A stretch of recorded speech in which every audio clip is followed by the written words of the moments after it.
السلام علیکم ورحمۃ اللہ وبرکاتہ۔ میرا نام افسانہ بنت عبدالقدیر، جماعت اسف الثانی، وطن بچھریڈی پالم۔ نحمدہ نصلی علی رسولہ الکریم، اما بعد۔ میں آپ کے سامنے جس عنوان پر لب کشائی کرنے جا رہی ہوں وہ ہے ضرورت مندوں کے ساتھ ہمدردی بخشش الہی کا ذریعہ ہے۔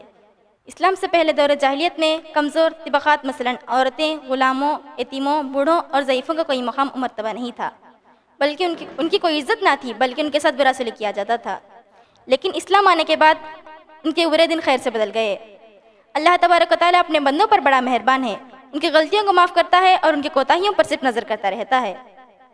جیسا کہ اللہ تبارک و تعالیٰ سورۃ الاعراف آیت نمبر 109 میں ارشاد فرماتا ہے، اعوذ باللہ من الشیطان الرجیم، بسم اللہ الرحمن الرحیم، خذ العفو وأمر بالمعروف وأعرض عن الجاہلین۔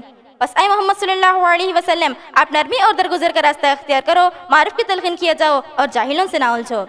دوسری جگہ اللہ تعالیٰ کا ارشاد ہے، بس اے محمد صلی اللہ علیہ وسلم، آپ ان کی بےحد گوئیوں پر شریفانہ درگزر سے کام لو۔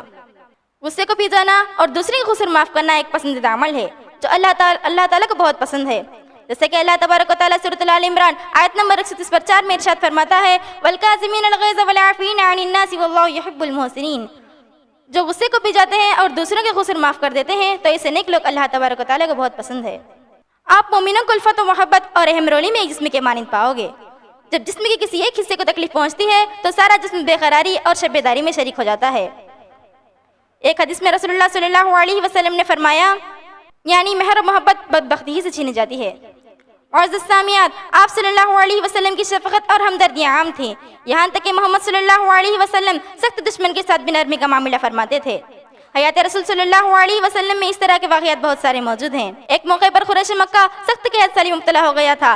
جب اس کی خبر آپ صلی اللہ علیہ وسلم کو ملی تو آپ صلی اللہ علیہ وسلم نے حضرت حاتب رضی اللہ عنہ کو 500 دینار دے کر مکے کے سردار ابو سفیان کے پاس بھیجا تاکہ وہ ان سے غلہ خرید کر وہاں کے غریبوں میں تقسیم کر دے۔ اس وقت آپ صلی اللہ علیہ وسلم اور قریش کے مابین سخت کشمکش دوریاں تھیں اور جنگ کا بادل چھایا ہوا تھا۔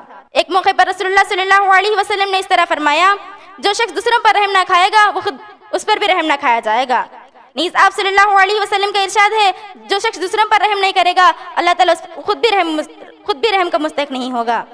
دوسروں کی مدد کرنا گویا کہ اللہ تعالیٰ کی مہربانی کو اپنے اوپر لازم کر لینا ہے، جیسا کہ رسول اللہ صلی اللہ علیہ وسلم نے فرمایا، جو شخص کسی مشکل میں پھنسے ہوئے آدمی کو آسانی فراہم کرے گا تو اس پر دنیا و آخرت میں اللہ تعالیٰ آسانی فراہم کرے گا۔